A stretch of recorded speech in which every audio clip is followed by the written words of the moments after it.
Hi, my name is Beko Pin, and you are watching 36 Years, where we talk about Philippine politics, news, and democracy. Why 36 years? Well, 36 years ago, the Philippines ousted from power President Ferdinand Marcos during the People Power Revolution. Now, nearly 4 decades later, we elected into power his son and namesake, the 17th President of the Philippines, Ferdinand Marcos Jr. This show tries to answer where Philippine democracy is heading nearly 4 decades after the revolution. Welcome to 36 Years, available on Rappler social media accounts and wherever you listen to podcasts.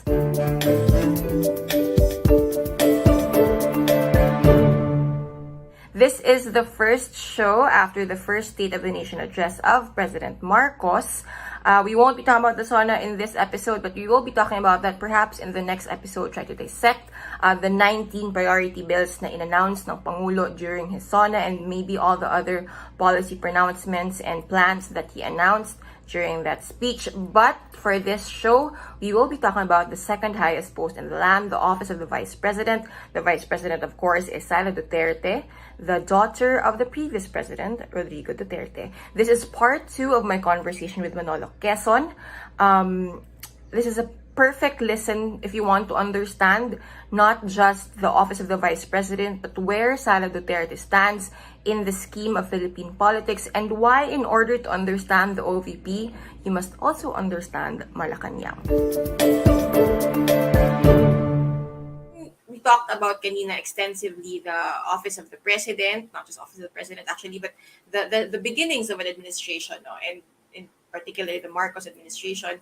Yung OVP naman, nabanggit nga natin in the previous episode na it's a very interesting dynamic with the unity team because una, si Partido Federal ng Pilipinas wala atang pakialam sa kalagayan nila in the political environment. They're not even trying to really recruit a lot of people. In fact, it's Lakas CMD who is trying to be the dominant party. I say trying because as of today is July 13, a grand total of 57 legislators are Lakas CMD, which is rather strange because at this point, di ba, you would expect... ano yung division of parties at this point? I think most are sticking for now. Most are sticking to the parties they ran under in 2022, which is strange in the context of Philippine politics for those who are not very familiar. Because at this point, normally more than 100 would have switched na to the ruling party. But then again, normally the ruling party is the party of the president. But that's not the case. It's Lakas CMD. But then again, Lakas CMD is the president is Martin Romualdez, who is the cousin who was the nominee of the president. Yeah, but at the same time, he's the cousin of President Marcos, but he's also the co-campaign manager of Sara Duterte, the sitting vice president. So, ang haba ng introduction ko, pero yung tanong ko ay, how has the office of the vice president changed? Obviously, now, sobrang intense yung spotlight kay Sara Duterte. I'd argue, in a way, she's the center of political power. I'm not sure if she's actually wielded that power yet. Sabagay, it's been a few weeks pa lang naman. The vice presidency is the position every president hates because it is a reminder that they are human. Yeah. You know, it's the remember you are mortal office. And everyone hates it. It's also the position that no one really knows what to do with because it exists as insurance. Yes. And that insurance was written back in the 1930s. What do I mean? We're unique because we elect our president and vice president separately. There's a reason for this. It was because when in 1935, we were going to have our first national election, or before that, we didn't have national elections.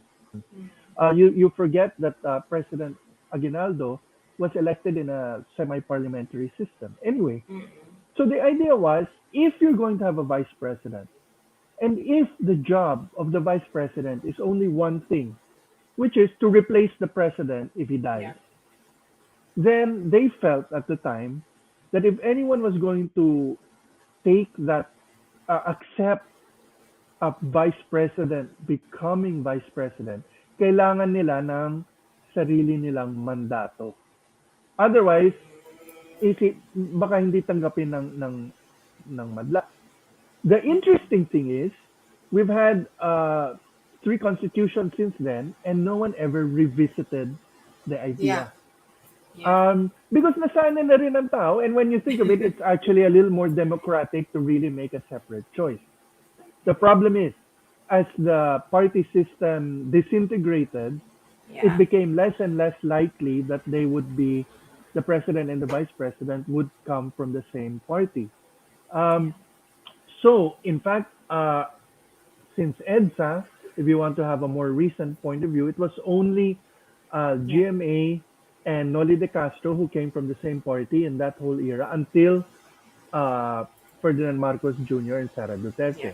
Now, also because we have a system that is really dominated by the presidency, no president from 1935 would ever allow a vice president to have any real power.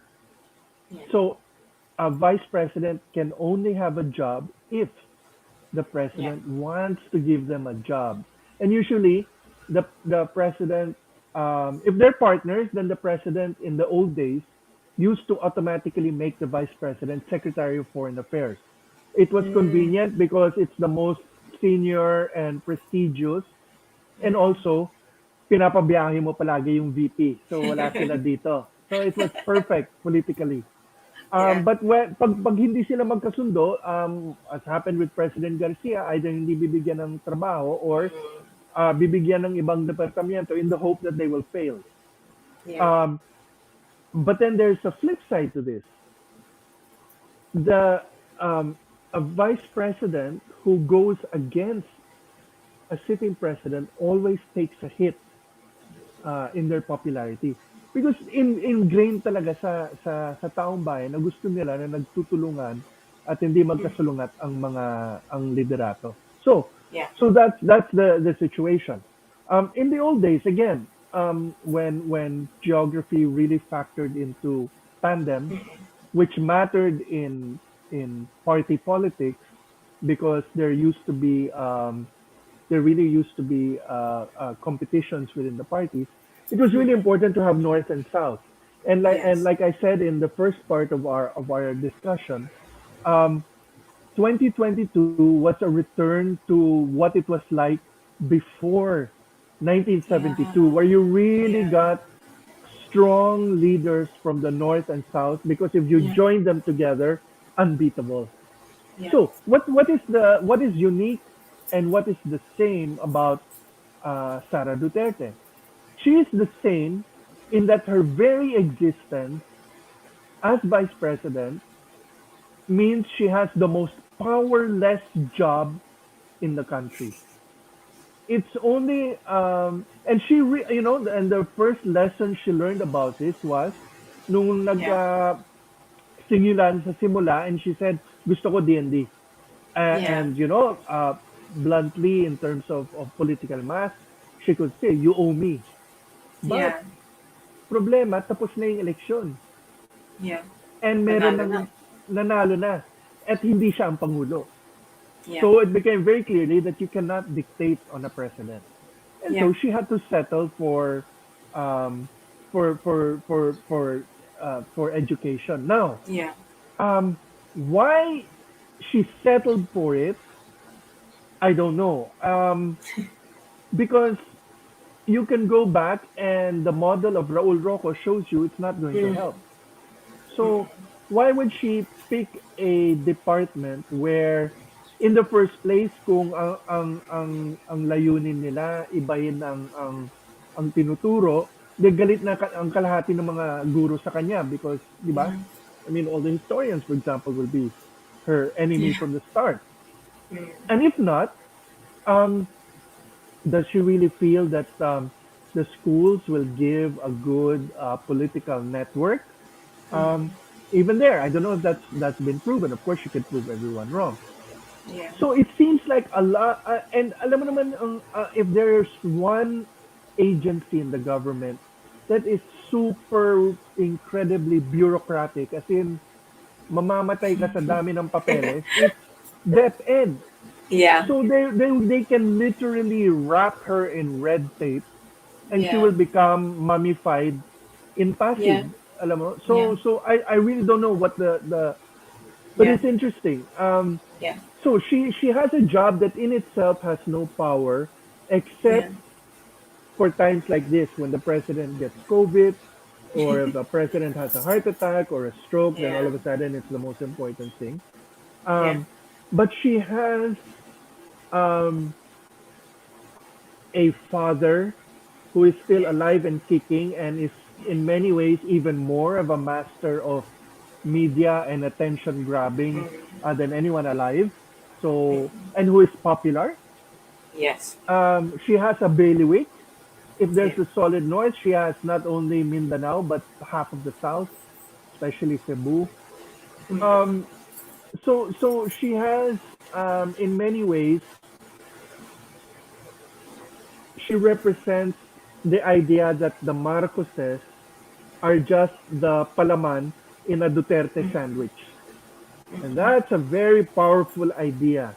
That is powerful enough to basically convince people that the Marcoses are a temporary distraction Yeah. between 6 years of Daddy Duterte and then later 6 years of daughter Duterte. That's very interesting, and that hasn't really happened before. So that could explain many things. Why, first of all, the balance of power um, remains the way it does. Think of this: Marcos, as you pointed out, came in without a party. Sarah came in without a party, but she has Hugpong, which is a regional thing. Who Yeah. has a party? It's the third person Yeah. in the ruling trinity, Yeah. which is Gloria Macapagal Arroyo, who reunified. Who remember she had left Lakas, she went to PDP Laban, and then she went back to Lakas, Yeah. all in time for this election. How do you balance that? Parang, that's what I keep thinking about. Like, where does power really lie? I said kanina na I assume Sara Duterte is the center of power, but I only see that in the context of mas malaki mandato niya. Nabanggit mo nga, her father, most popular president to exit the role, buhay siya. Tahimik siya for now, but hindi natin alam, like, he might give like just a few months before he starts going off again. But where do you think The power political lies in power? Malacanang, nowhere else. Yeah. The longer you are in Malacanang, the more the power is there. But it's there. That is why people will have to see how the vice president adapts to the job. Like I said, the job itself can kill her. I mean, literally. I Yeah. mean, it's just a lot of work, and that Yeah. doesn't leave much time to really shoot the breeze or make a mark. Yeah. Um, uh, you know, um, in many ways, she's been lucky because the second wave or third wave, however you want to measure it, of COVID means the Mm-mm. opening of classes has been postponed yet again. Mm-mm. But imagine when it reopens Yeah. fully, that's on her plate, including if kids start getting sick, if there's a new Yeah. breakout and that sort of thing. Yeah. It's many traps Yeah. waiting to be sprung on her. What Yeah. she has, what she has is not the mandate because um, this is the thing from since 1935 we forget the presidency is a much more serious contest than the vice presidency. Yeah. So Yeah. more or less vice presidents really tend to get more votes kasi hindi ganun katindi yung labanan. It makes presidents paranoid and resentful and jealous. That's true. But Yeah. it doesn't affect the reality that The only thing a vice president can do, as Will Rogers said, their job is to wake up in the morning and ask, does the president still have a pulse? And if the Yeah. answer is yes, they can go back to bed, and that's about it. Um, Yeah. Beyond that, the vice president matters more and more if the president starts doing badly, or if um, but then that has a problem in itself, because if the president starts doing badly, ang choice mo, kakalas ka ba? In which case, Yes. magagalit din naman sa ang tao because isipin nila tinaydor mo yung pangulo and Yeah. that sort of thing. Or will you stick it out and go down with the sinking ship? I mean, Yeah. it's again, it's Yeah. it just keeps you in the game. Yeah. It keeps you in a learning curve. Yeah. It makes you, I guess, impossible to ignore. Yeah. Um, but in this case, we don't know how it will play out. So given all that nga, parang I mean, another thing is that Sarah led early presidential preference surveys. Kaya nga, speech yung tatay niya sa start, di ba, na kaya gusto niya i-push si Sarah to run for Yes. president. And now, she doesn't have the cabinet post that she initially supposedly wanted. She now has a cabinet post that's arguably, my God, what a nightmare. Given the content, even without a pandemic, sobrang nightmare it's such a difficult post to handle.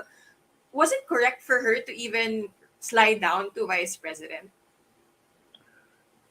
Um, from the point of view of what is the worst case scenario for everyone concerned, and I'm sure this is what GMA told everyone. The um, the past 33 years had been a pendulum, one way populist and then another way, diba? Back again. The last thing you wanted was after 6 years of Duterte for it to go to the opposition. That was the nightmare scenario. Anything was better than that.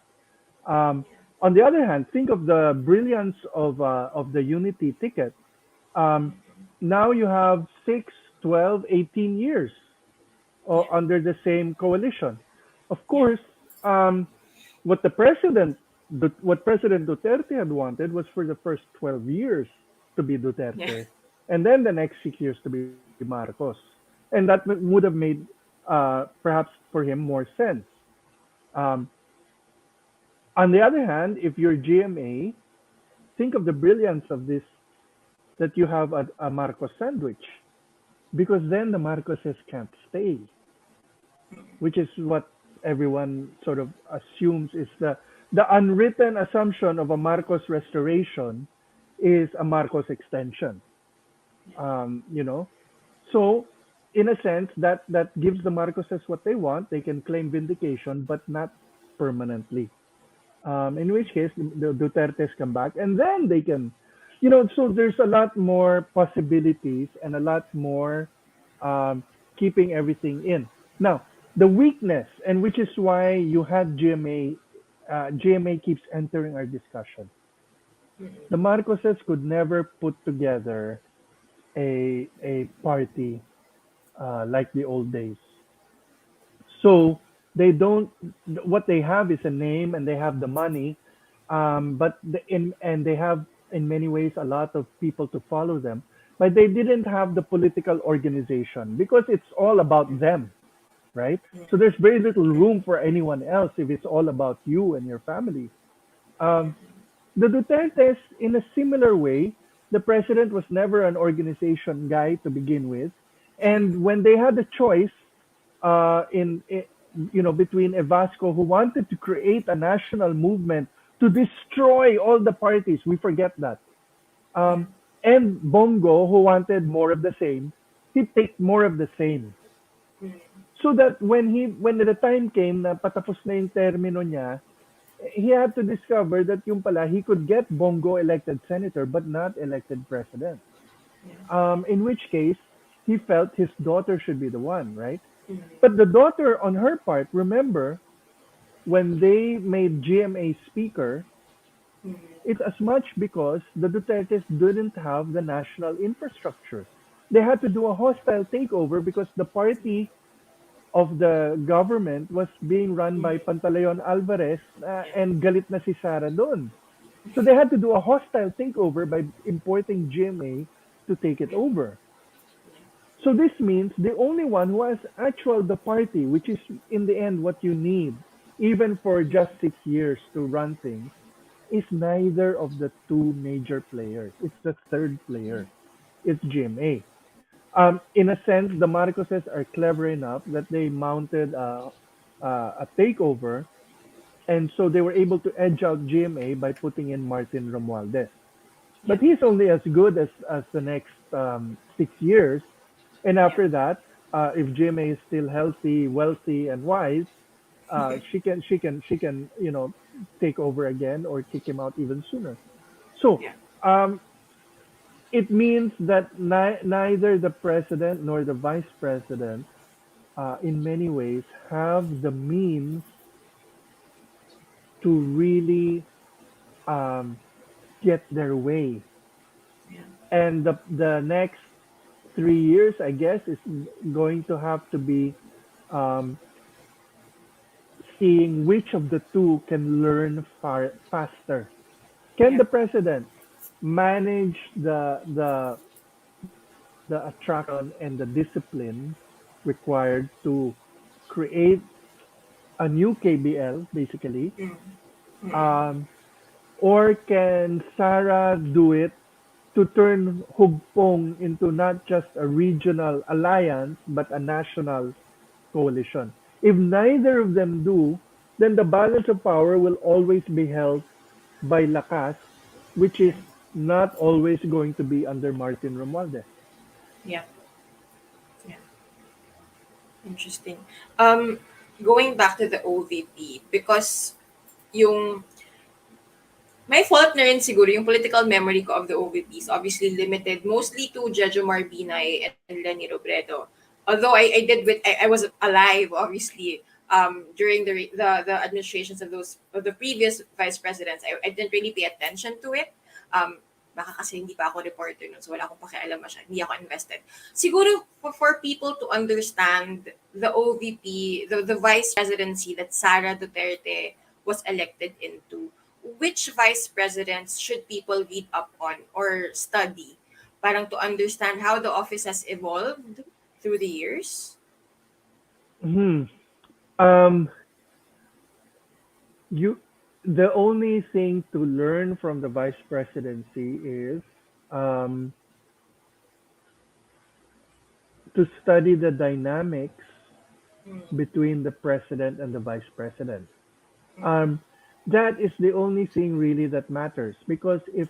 if they build a partnership, they can be very strong, and you can actually have continuity. If they distrust or cannot stand each other or are wary of each other, it will eventually break down. Yeah. Um, Again, what makes this unique is that there is a referee, so to speak, in the middle.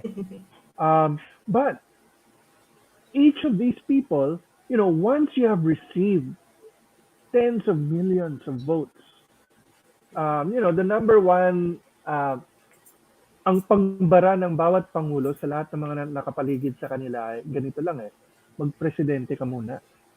And so, um, the vice president will, especially because she's so new to politics Yeah. nationally, um, Yeah. the fact that she got more votes will always be there. The fact that her father is there will always be there.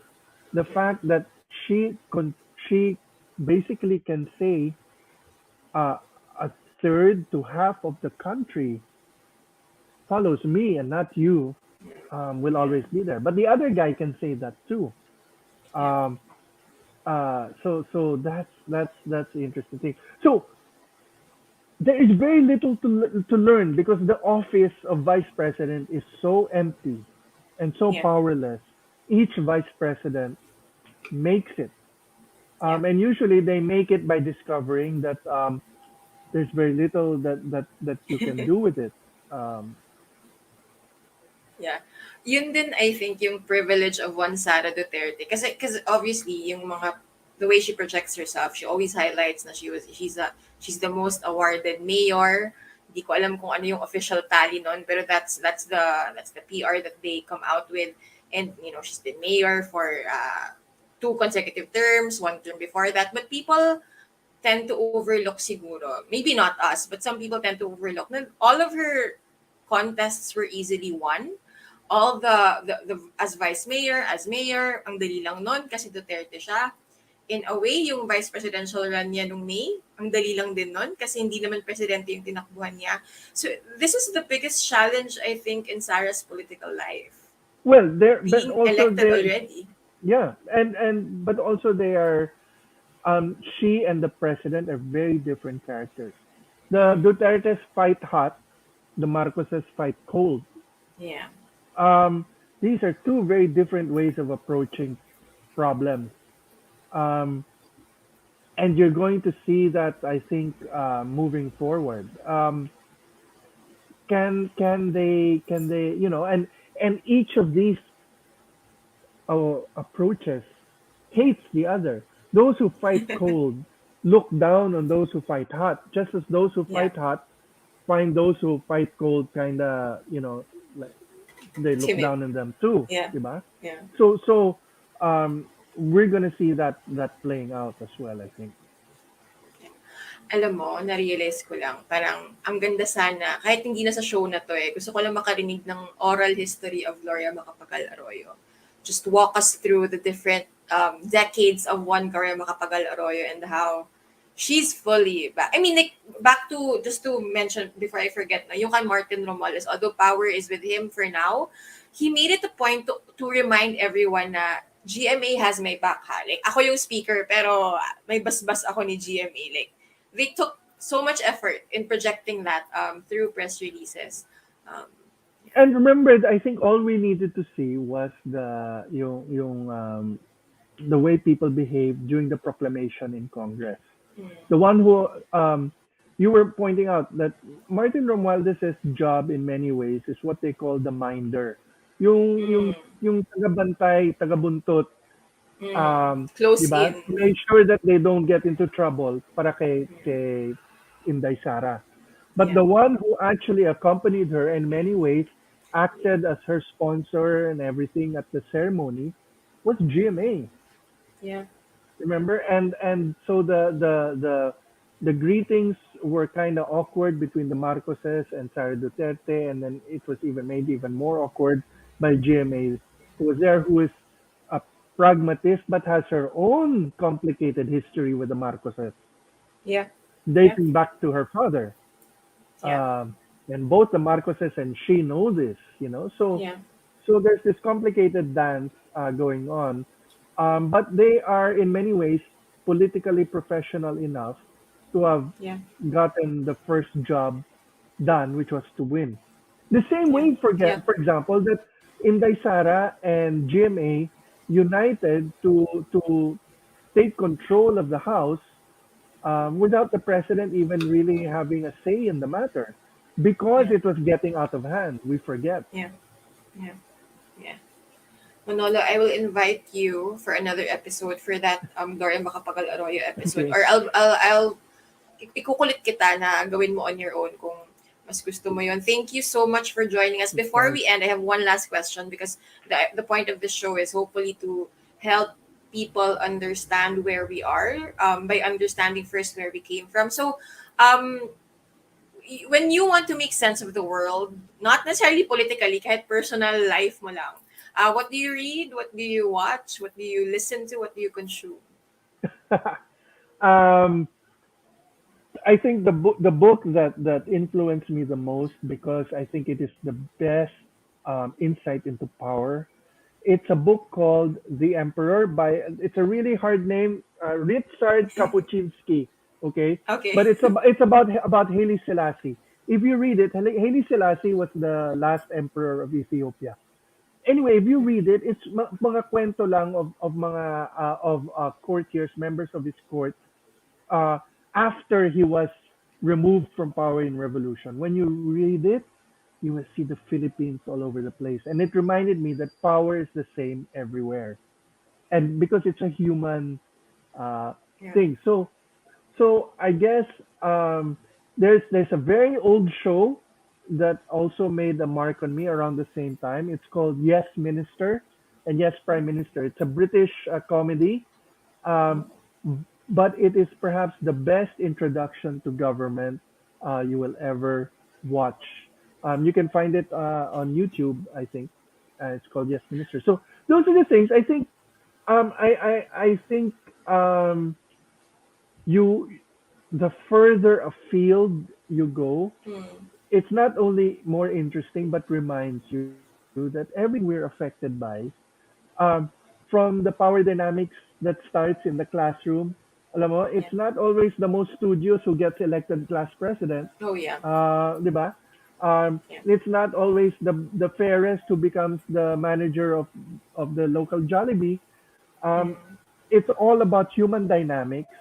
Um, and sometimes you have to go very far away from home to see to get the insights that make you realize what's happening in front of your nose. Yeah. I love that you suggested a comedy to best understand Hmm. politics. Because I remember how some of my friends who work under the Aquino government, actually, I was talking to them, sabi ko, parang, West Wing ba yung inspiration nyo when you joined the government for the first time? And they're like, no, actually, sa totoo lang, VP yung um, mas malapit sa totoong buhay, That's sa also mga a great scenario. show. That's also a great show. Oh. And We should Jeep, start ganun binging. din. I mean, it's all about human interactions. And Yeah. may archetypes palagi no, meron yung marites sa opisina, and yung madrama, and yung ahas, My and type di A. ba? Yes, of course. So, see, yun din. So, yun yung, tawag nito, additional research ninyo. If you're watching this and you're starting to get into politics, watch comedies. Mas closer to real life yun, apparently, based from, according to people who've actually been there. Thank you so much, Manolo, for your time. Thank Kukulitin you. kita for that GMA episode, whether dito man or sa sarili mo na. And that concludes this episode of 36 Years. I hope you enjoyed listening to it. I want to thank Manolo Quezon again for indulging us in this interview, and I will stay true to my promise and my plan of creating an episode revolving around the career of one Gloria Macapagal Arroyo. And if you want to listen to other podcasts on the Rappler, you can just go to Rappler's accounts wherever you listen to podcasts, or check out Rappler's social media pages. We have a ton other podcast titles that may interest you, from politics to environment to policy and everything else in between. This has been Bea Copin again. Thank you for watching or listening. Bye.